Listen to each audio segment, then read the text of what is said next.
Hey, Randy Joe here, and welcome back to Soul September, where throughout the month of September we are listening to different soul albums. However, like I said at the beginning of the month, we're not just doing soul, we're encompassing anything that is soul or soul adjacent, such as funk or such as some R&B, things that blend the soul sound into themselves. For example, today we are checking out a funk record, a rock funk record, a funk rock record, however you want to phrase that. That, of course, being the 1971 Funkadelic record, Maggot Brain.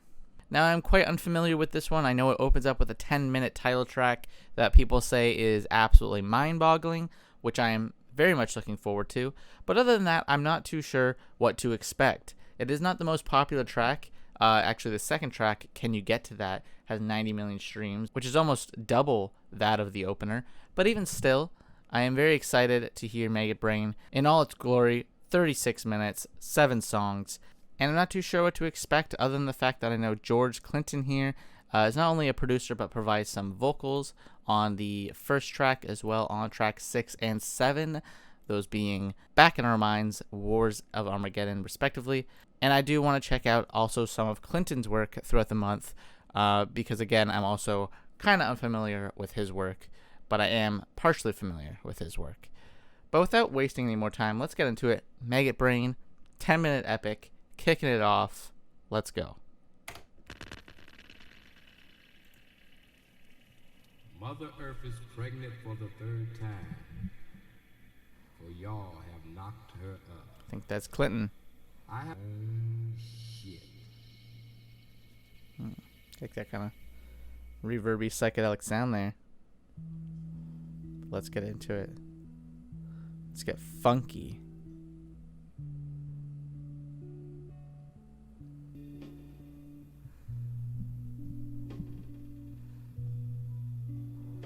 Strong echoey reverb on our percussion.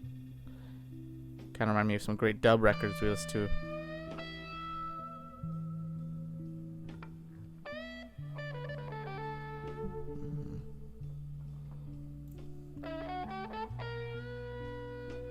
That's Eddie Hazel, lead guitar here. Ooh. Coming in both channels now. Oh wait, that's the maybe Tall Ross?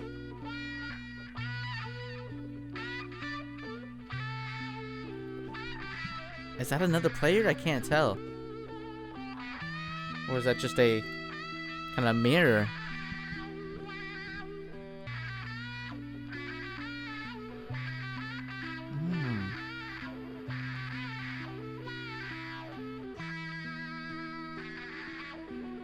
Love this.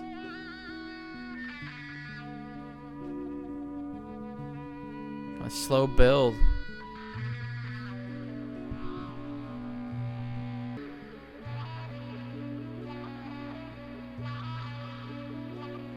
Really spacey, psychedelic, hypnotic sound.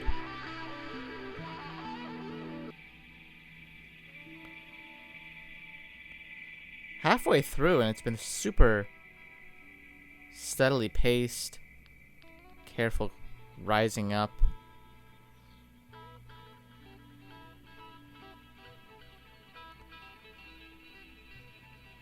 Feels like we're transcending.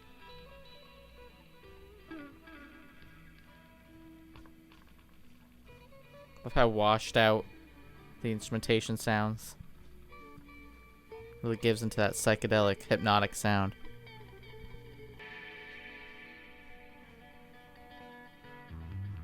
Ooh, our bassist.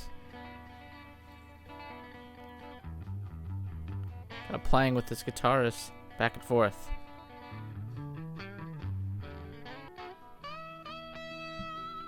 Kind of reminded me of Jimi Hendrix guitar work. Very electric, very almost right from the soul. An improvisational sound.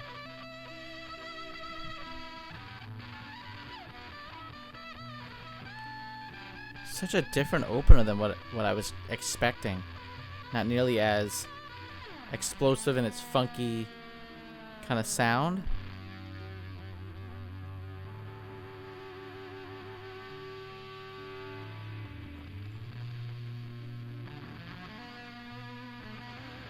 Super withdrawn from it, you know? Great opener, but very bizarre. Love just how isolated it all sounds. I feel like this track is fantastic in showing off the production specifically. Very psychedelic in its sound. Lots of effects of reverb on it, for example. Love the kind of phasing back and forth with the guitar works. Super psychedelic. Just a great hypnotic opener. It's so bizarre. I thought this was going to be much funkier, much more explosive. And right off the bat, I'm being kind of duped here. Let's go into the next one. Can you get to that?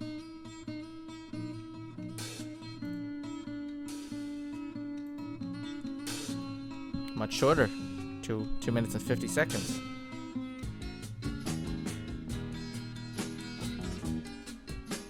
Already much more dense instrumentation than the opener.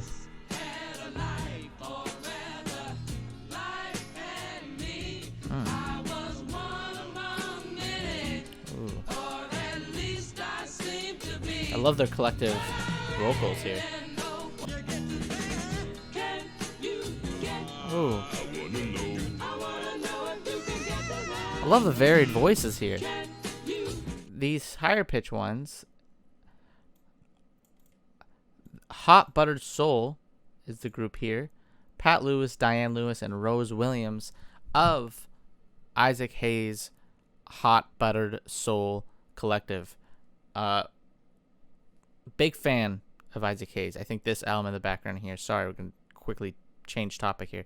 This album, Hot Buttered Soul from 1969, I think is a perfect album and Isaac Hayes' best, maybe along with Shaft, but a perfect album essentially, which we reacted to on this channel a few years back. But here they are, the Hot Buttered Soul trio here, adding some great backup vocals.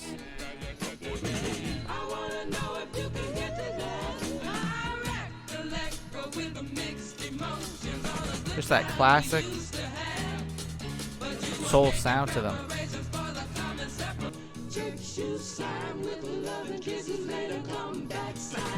Ooh. No Love.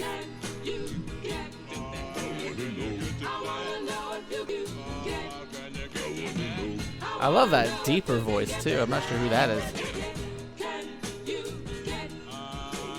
That one that I want to know.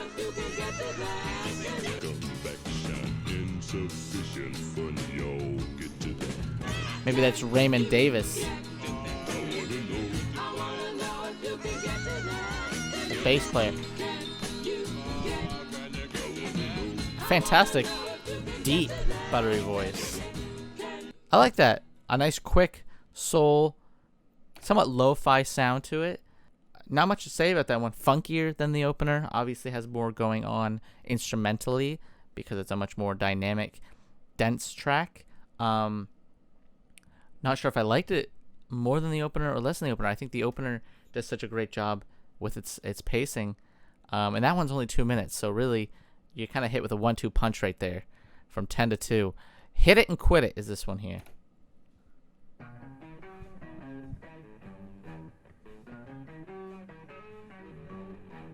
These guitars too.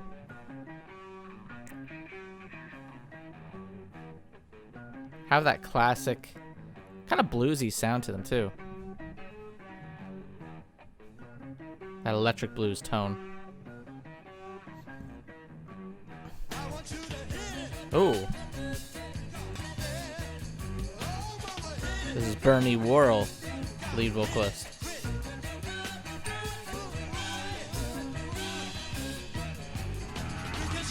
Oh. Damn. I was gonna come back. super explosive. Dun, dun, dun, bow. Love that riff too. Really commands the entire track. And, sorry, what's your vocalist name here? Bernie Worrell? He really belts it out. Pushes it to his limits. And this keyboard. Adding that synthy, spacey element to the funk.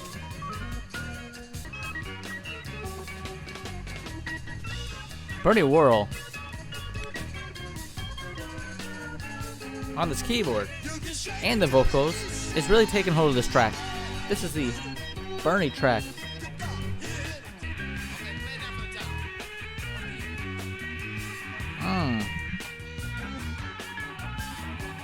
Our guitarist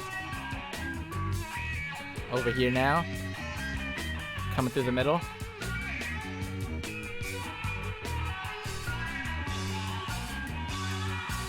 Now he slides back over.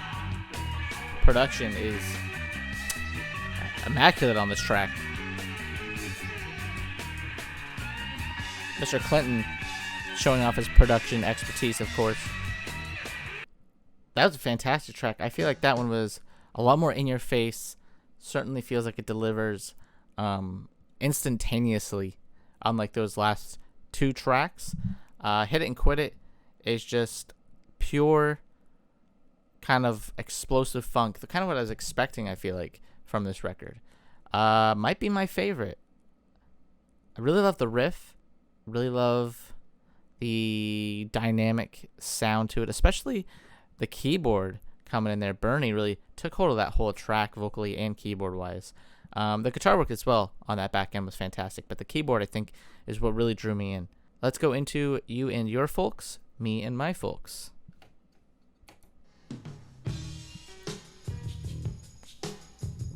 Ooh, deeper sound. Tiki Fullwood, his drums so far have been really great, setting a backbone to the tracks. But our bassist here, Billy Nelson, I believe, is the one that's got this deep,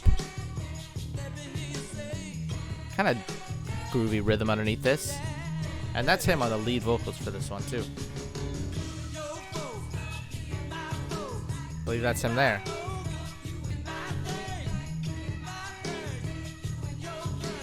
Love these kind of chanty vocals.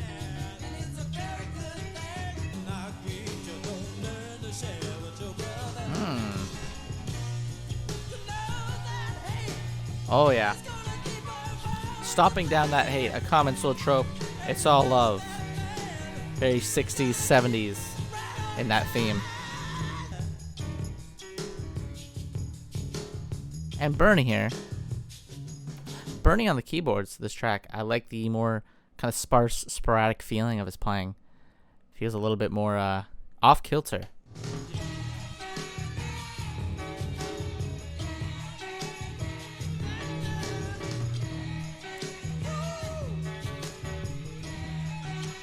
Kind of like he's falling apart.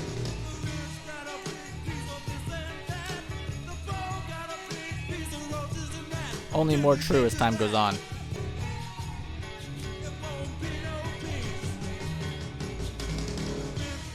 Diving into the politics here, similar to Mr. Gay in our last video.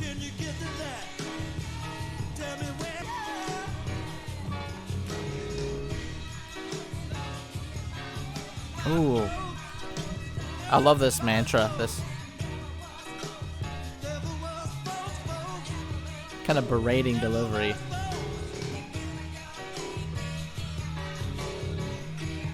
It's super fun, super infectious. That bass line, that drum work, super kind of eerie, kind of a heavy sound to it, but super funky. And the vocals, the vocals, I love the chanting, I love the kind of infectious sound of them. That one was fantastic. I feel like the album kind of rises in intensity. Let's go into Super Stupid.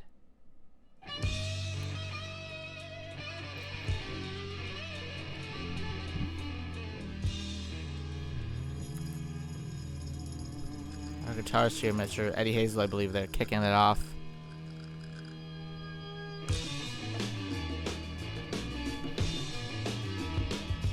Bit of a cycling sound on this one. The drummer. Ooh. This is Eddie Hazel on the vocals, and his vocals here feel like your classic, kind of like your classic, I don't want to say dad rock sound, which is not a dig. I like it. It just has like that vintage sort of old style rock and roll kind of echoey belt to it. Like a concert feeling almost.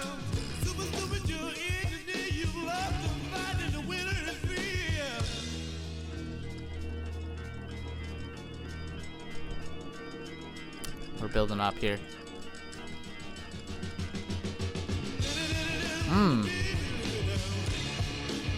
Really has like a nasty kind of hard rock sound to it as well. I feel like it could be comparable to Led Zeppelin. Our keyboardist coming to the light. I love the thumping sound too of this drum work.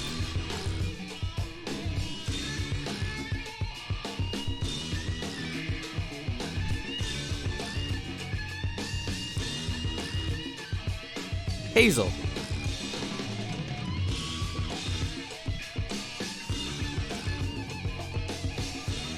Incredible guitarist here. Holy cow.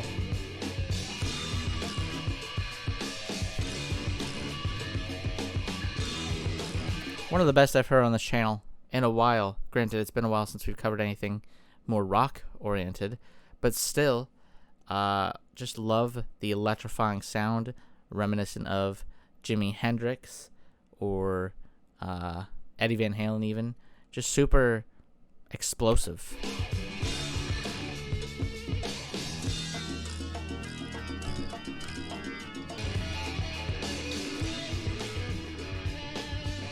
This one really veers into kind of like your classic rock, your hard rock territory. Veering off of the funk sound quite a bit.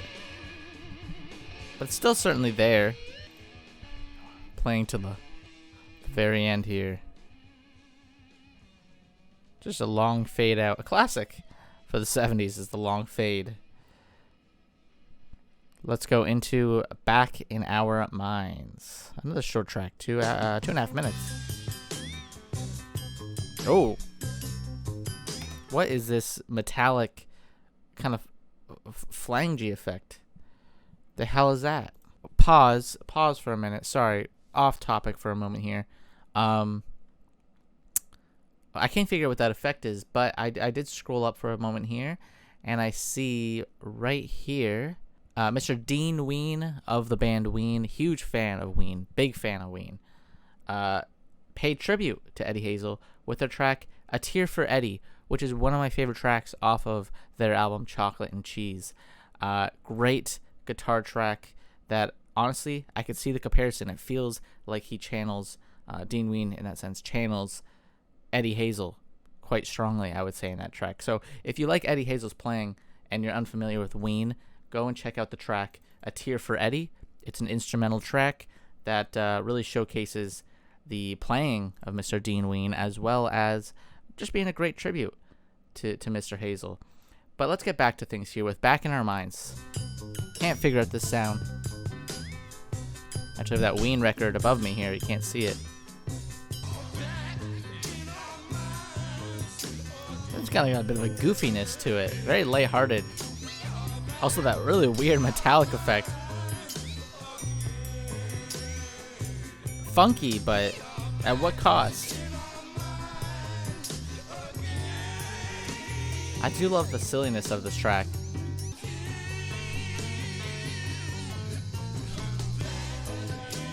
Ooh.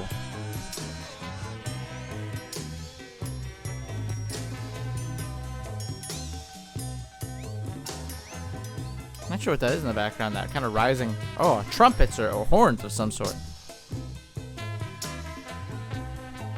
An unexpected addition, but I'm liking it.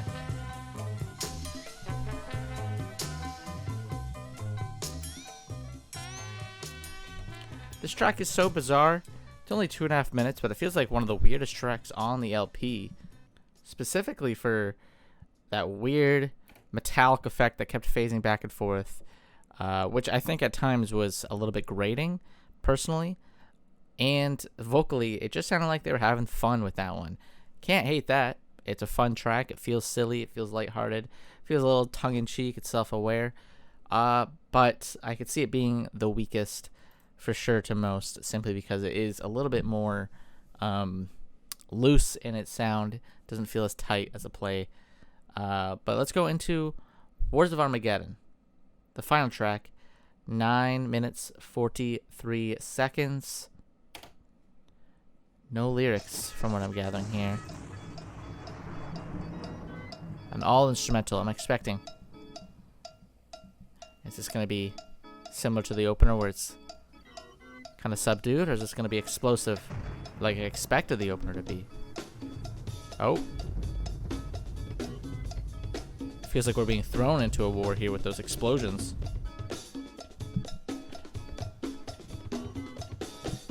Got like a cowbell here.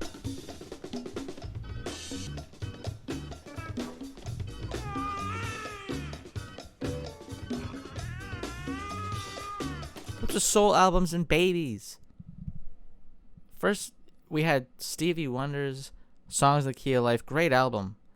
But I still do not like the baby and the bathing cries throughout Isn't She Lovely? And now here we have another baby. Listen, I like babies as much as the next person. They're cute. But I don't want to hear their cries. And I especially don't want to hear their cries when I'm trying to jam out and have a good time. But maybe it's only the beginning here.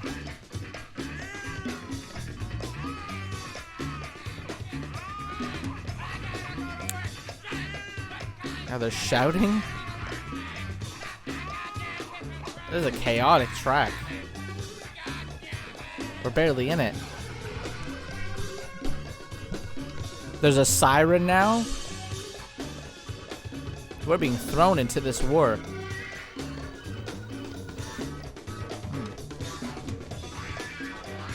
Man. Super funky guitars too. Whoever's on the drums here, I forget the name. Tiki Fullwood, fantastic drummer. Oh! Like that splash effect. Commands your attention. Sounds like we've got some sort of activism, maybe a riot.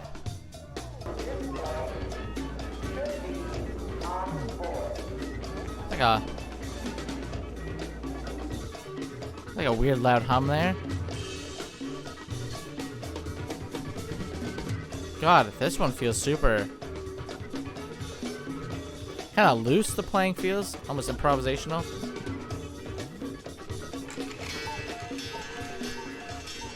I'm sorry, like, what are these effects? And it's gone.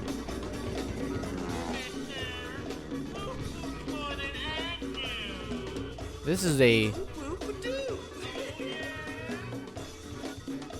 weird mix of sounds. Like we're in some sort of twister.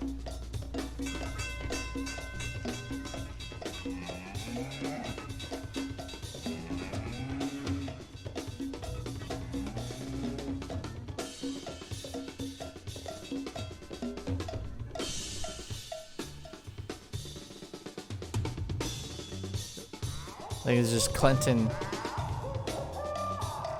being as weird as he can get. He's certainly a character. Even our cowbell feels like it's falling apart.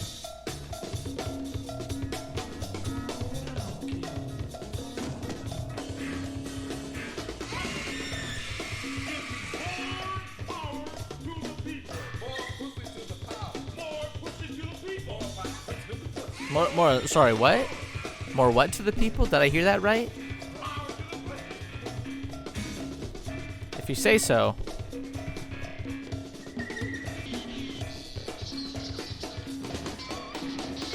This is like some of the earliest I've heard kind of like samples be used.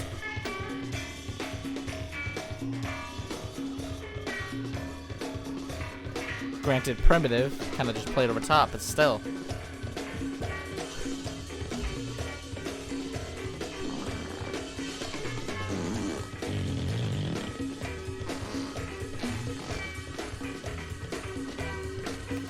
That might be pushing it too far.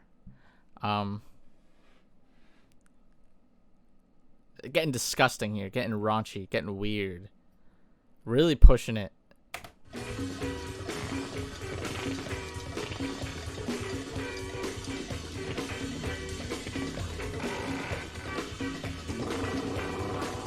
Oh, I don't know if I can. I can't imagine listening to this now. Imagine playing this around somewhere and that starts. It's already a weird track to begin with.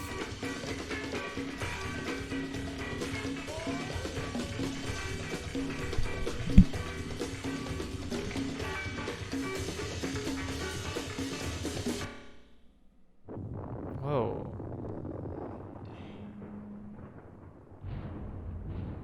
The bombs are dropping now.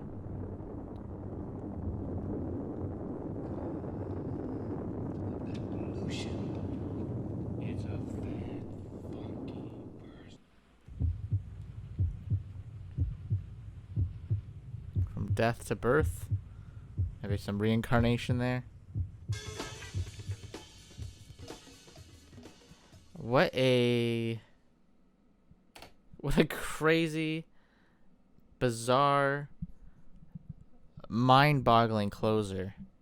I feel like that one was really pushing it, really challenging how far one can really push the effects, the sounds, the kind of swirling tornado-like effect of that track was so dizzying. I feel like it slowly took you in at that start, and then it just, before you know it, you had the baby cry at the end, the heartbeat, the baby cry at the beginning. I mean, I'm just flustered. What a weird, wild ride Wars of Armageddon was. I feel like in some ways that's what I expected from Maggot Brain, but the effects, the sample work throughout, never predicted that on this album. Just so bizarre. And then once you get to the farting, that's what it was. The sound like taking a shit might have been too much. I think that was pushing. I think that was where I drew the line personally. You know, got weird, got a little gross. There's certainly no playing that one around most individuals. I'll say that. That being said, Maggot Brain as an LP as a whole, 36 minutes, is pretty funky, pretty fun, pretty soulful, really great playing throughout. Of course, Eddie Hazel on the guitar is the star of the show, I would say, especially on Maggot Brain. You know, he really feels like that's his track to show off for 10 minutes, and it's beautiful. It is soulful. It has a lot of emotion kind of poured into it. It really feels like he is coming straight from the heart with his delivery. And I think that is about as soul as you can get. You really, put your soul literally into the art form is how it feels.